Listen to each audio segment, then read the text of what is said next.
بسم اللہ الرحمن الرحیم۔ باب فی الخلفاء، یہ روایت حدثنا محمد بن یحیی بن فارس قال حدثنا عبد الرزاق قال محمد كتبته من كتابه قال أخبرنا معمر عن الزهري عن عبيد الله بن عبد الله عن ابن عباس رضي الله عنهما وعنهم قال كان أبو هريرة يحدث أن رجلا أتى إلى رسول الله صلى الله عليه وسلم فقال إني أرى الليلة ظلة ينطف منها السمن والعسل فأرى الناس يتكففون بأيديهم فالمستكثر والمستقل وأرى سببا واصلا من السماء إلى الأرض فأراك يا رسول الله أخذت به فعلوت به ثم أخذ به رجل آخر فعلى به ثم أخذ به رجل آخر فعلى به ثم أخذ به رجل آخر فانقطع ثم وصل فعلى به. قال أبو بكر بأبي وأمي لتدعني فلأعبرنها فقال أعبرها. فقال أما الظلة فظلة الإسلام وأما ما ينطف من السمن والعسل فهو القرآن لينه وحلاوته وأما المستكثر والمستقل فهو المستكثر من القرآن والمستقل منه وأما السبب الواصل من السماء إلى الأرض فهو الحق الذي أنت عليه تأخذ به فيعليك الله ثم يأخذ به بعدك رجل فيعلو به ثم يأخذ به رجل آخر فيعلو به ثم يأخذ به رجل فينقطع ثم يوصل له فيعلو به. أي رسول الله لتحدثني أصبت أم أخطأت؟ فقال أصبت بعضا وأخذت بعضا. فقال أقسمت يا رسول الله لتحدثني ما الذي أخطأت؟ فقال النبي صلى الله عليه وسلم لا تقسم. طلب عزیز، یہ روایت بہت اہم ہے خلفائے راشدین کی فضیلتوں کے باب میں، اور ان کے علاوہ بھی بعض خلفائے بنی امیہ کا اس میں تذکرہ ہے، حجاج جیسوں کا، ان کے غلط کام اور ان کی غلط روشوں کے باب میں۔ اس سے بھی خلفائے راشدین کے درمیان ترتیب مستفاد ہو رہی ہے، اور وہی ترتیب ہے جو ان حضرات کی خلافت میں پائی گئی، جیسے ہم اہل سنت والجماعت مذہب رکھتے ہیں۔ اس اعتبار سے بھی روافظ پر اس کے ذریعے رد ہوگا۔ توجہ سے سنیے۔ حضرت ابن عباس فرماتے ہیں کہ سیدنا ابو ہریرہ یہ واقعہ بیان کیا کرتے تھے، یہ روایت الصحابی عن الصحابی ہوئی کہ ایک صاحب حضور کے پاس آئے اور اپنا خواب سنایا کہ آج رات میں نے خواب میں دیکھا کہ آسمان پر بادل کا ایک ٹکڑا ہے، اس سے گھی اور شہد ٹپک رہا ہے، اور لوگ زمین پر کھڑے ہونے والے اس کو اپنے ہاتھوں پر لے رہے ہیں، کوئی کم لے رہا ہے، کوئی زیادہ۔ خواب کا ایک جز تو یہ ہوا۔ آگے کہتے ہیں میں دیکھتا ہوں کہ ایک رسی ہے جو آسمان سے زمین تک لٹک رہی ہے۔ میں نے دیکھا آپ کو یا رسول اللہ، آپ نے اس رسی کو پکڑا اور اس کو پکڑ کر آپ اوپر پہنچ گئے، پھر آپ کے بعد ایک اور شخص نے اس رسی کو پکڑ کر اپنے آپ کو اوپر پہنچایا، اور ایک شخص بھی اس کے ذریعے اوپر پہنچ گیا، لیکن ایک تیسرے شخص نے اس رسی کو سنبھالا، لیکن وہ رسی ٹوٹ گئی، لیکن ٹوٹنے کے بعد پھر جڑ گئی، تو وہ بھی اوپر پہنچ گئے۔ جو رسی آپ کے ہاتھ میں تھی، سنیے گا، تو اس سے تو آپ کی نبوت مراد ہے، اور جو رسی دوسرے لوگوں کے ہاتھ میں پہنچی اس سے خلافت نبوت مراد ہے، اور آپ کے بعد جو دوسرے شخص آئے وہ صدیق ہیں، اپنی مدت خلافت کو تام کر کے اللہ سے جا ملے، اور جو صاحب ان کے بعد تشریف لائے یعنی حضرت عمر، پھر جو ان کے بعد آئے ان سے مراد سیدنا عثمان غنی ہیں، مگر ان کی رسی ٹوٹی اور پھر جڑی، یعنی خلافت کا تسلسل قائم رہا کہ وہ خلافت ان کے بعد کی طرف منتقل ہوئی، اور اس تسلسل کی تمامیت سے وہ تیسرے صاحب بھی اوپر پہنچ گئے، خواب پورا ہوا۔ خواب سننے کے بعد حضور کوئی تعبیر بیان کرتے اس سے پہلے صدیق اکبر نے عرض کیا کہ اللہ کے رسول، میرے ماں باپ آپ پر قربان، مجھے اجازت دیجئے میں اس خواب کی تعبیر بیان کروں؟ حضور نے اجازت مرحمت فرمائی۔ صدیق اکبر نے خواب کی تعبیر بیان کرنے میں شوق ظاہر کرتے ہوئے حضور سے اس کی اجازت کیوں لی؟ ہو سکتا ہے کہ یہ خواب حضور کے حق میں بشارت کا باعث ہو کہ آپ نبوت پر سرفراز ہو کر اب درجہ کمال و تمام کو پہنچ گئے، اور یہ چیز جہاں حضور کے حق میں موجب سعادت و افتخار ہے، آپ کی امت میں چونکہ صدیق اکبر سب سے بڑے، آپ سے سب سے زیادہ محبت کرنے والے تھے، تو آپ کے لیے بھی تو موجب فخر ہے۔ اس لیے منقبت کو بیان کرنے کے طور پر صدیق اکبر نے اس میں حصہ لینا چاہا،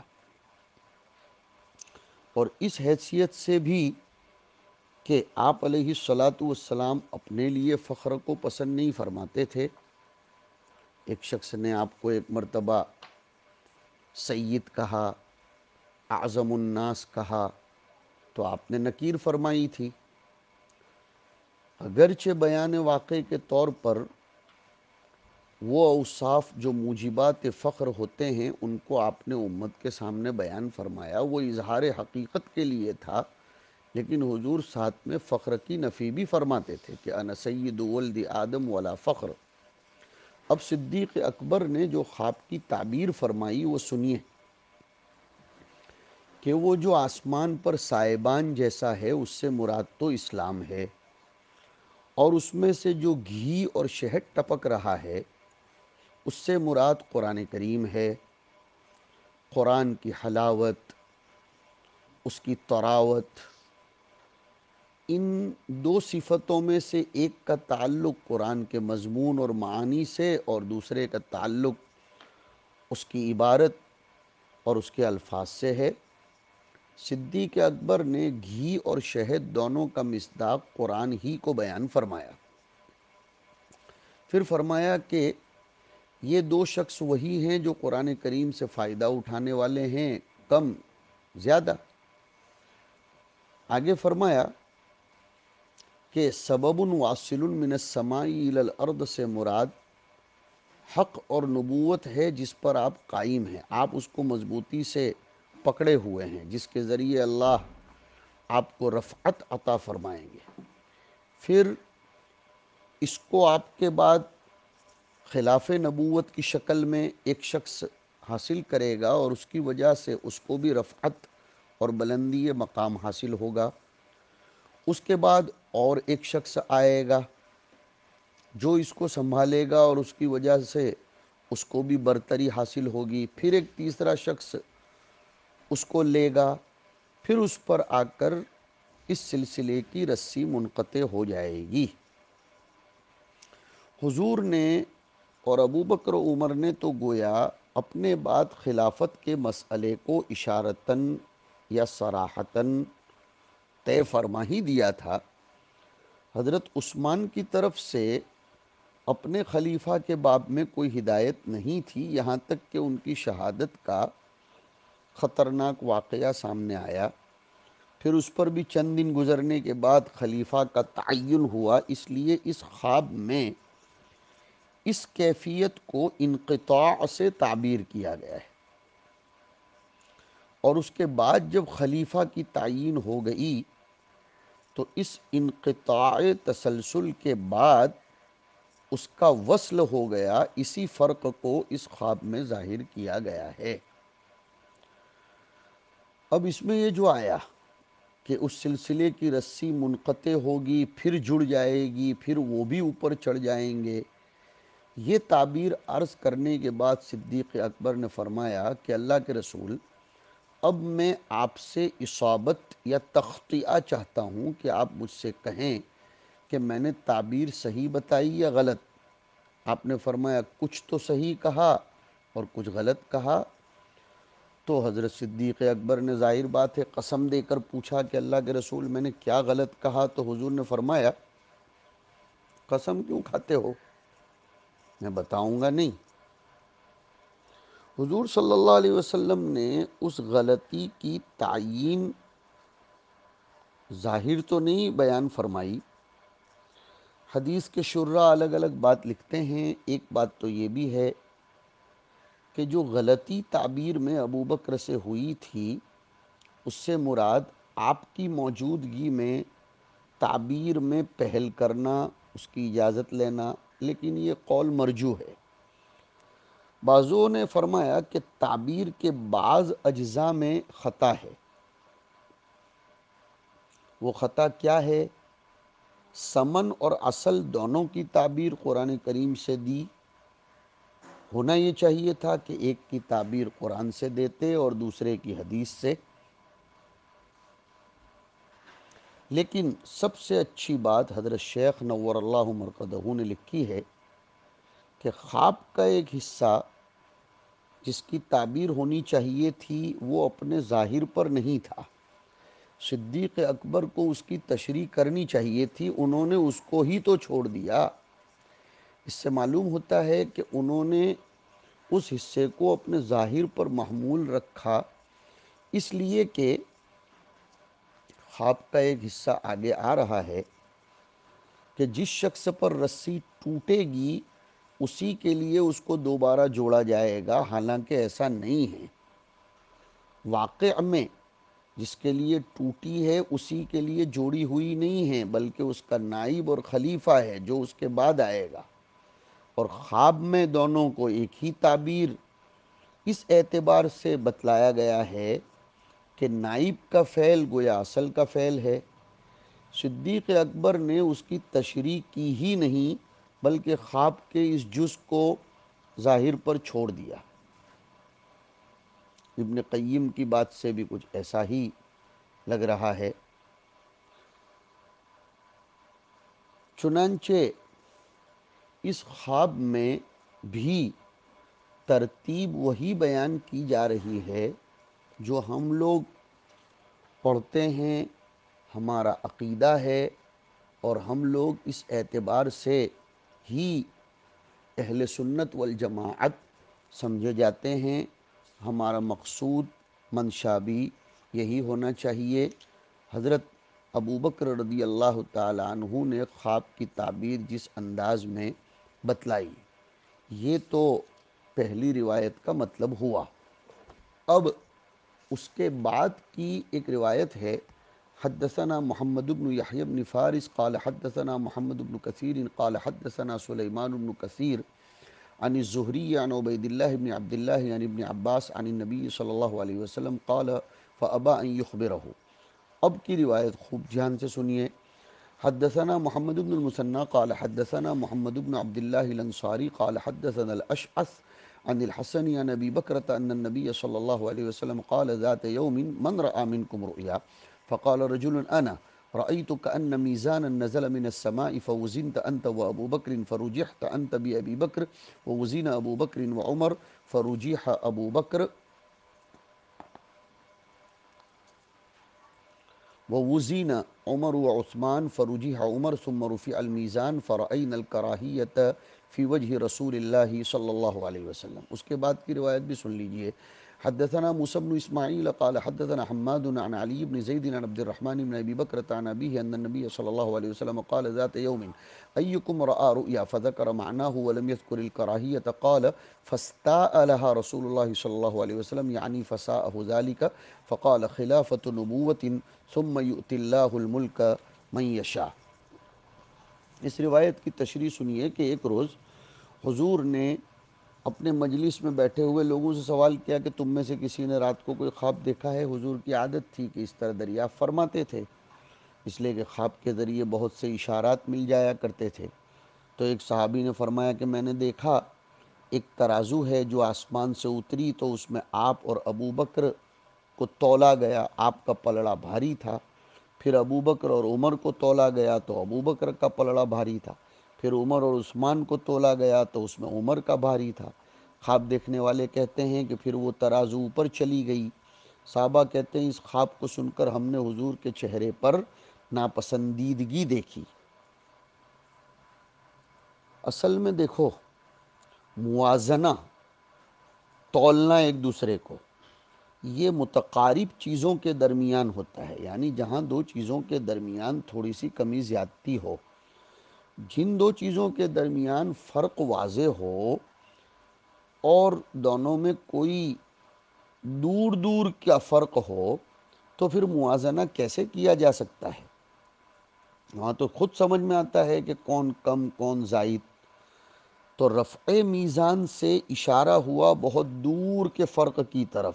عثمان و علی کے درمیان فرق زیادہ ہوگا، اسی لیے نہیں تولا گیا، تو اس سے آپ کو رنج ہوا. بعض لوگ کہتے ہیں کہ اس بنا پر کہ ابو بکر اور عمر کے درمیان بھی بہت فرق تھا، اور کچھ لوگ کہتے ہیں آپ کو رنج پلڑے کے اٹھائے جانے اور عثمان و علی کے درمیان موازنہ ترک کرنے کی وجہ سے نہیں ہوا، بلکہ برابر سنیے، اس پورے خواب کو سن کر آپ کا ذہن اس طرف چلا گیا تھا کہ میری امت میں کس قسم کی تنزلی آئے گی، فتنے اور مصیبتیں آئیں گے، اس طرف آپ کا ذہن گیا، اس لیے حضور پاک علیہ الصلاۃ والسلام کو رنج و غم ہوا. اور پھر بات کی روایت میں یہ جو آیا کہ میرے بعد شروع میں تو خلافت علی نہج النبوت ہوگی، اور اس کے بعد پھر بادشاہت آ جائے گی، جس کے ہاتھ میں آنا مقدر ہے اس کے ہاتھ میں چلی جائے گی. اس حدیث میں جو خواب کا ذکر کیا گیا ہے اس میں خلافت عثمان تک ہی کا ذکر ہے، آگے نہیں. اس سے کوئی یہ سمجھے کہ علی کے زمانے ہی سے خلافت کے بجائے ملوکیت اور بادشاہت شروع ہو جائے گی. حالانکہ اہل سنت کا عقیدہ ہے کہ خلافت علی نہج النبوت میں حضرت علی بھی ہیں.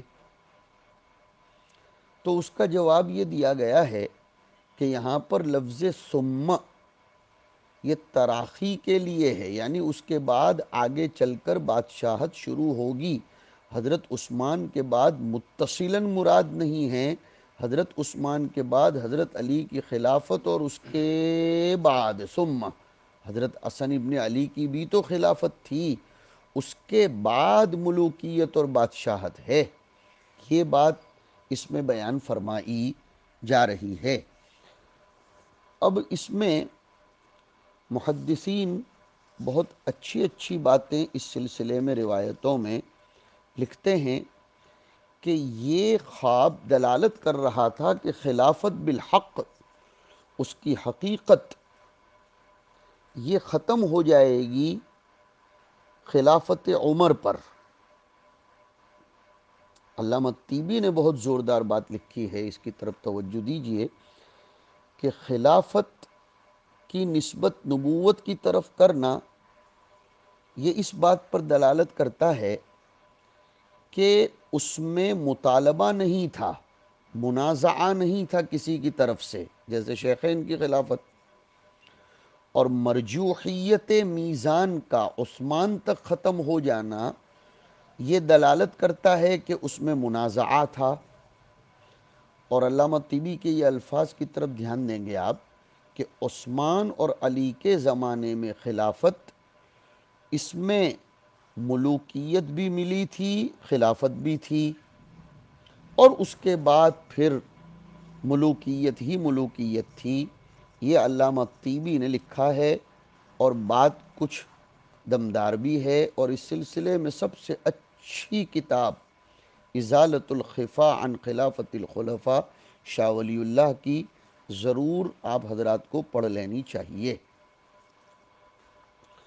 اس حدیث کے درجے پر، اس لیے کہ اس میں قال ابو داؤد بھی آیا ہے، اس کے بعد کی جو روایت ہے، بہرحال اس کو ہم بعد میں حل کریں گے انشاءاللہ تعالی. یہاں ہمیں اس خواب کو اچھی طرح سمجھ لینا چاہیے اور ہمارے عقائد کو درست کرنے کی سخت ضرورت ہے. وصلی اللہ وسلم علی نبینا و مولانا محمد وعلی آلہ وصحبہ اجمعین.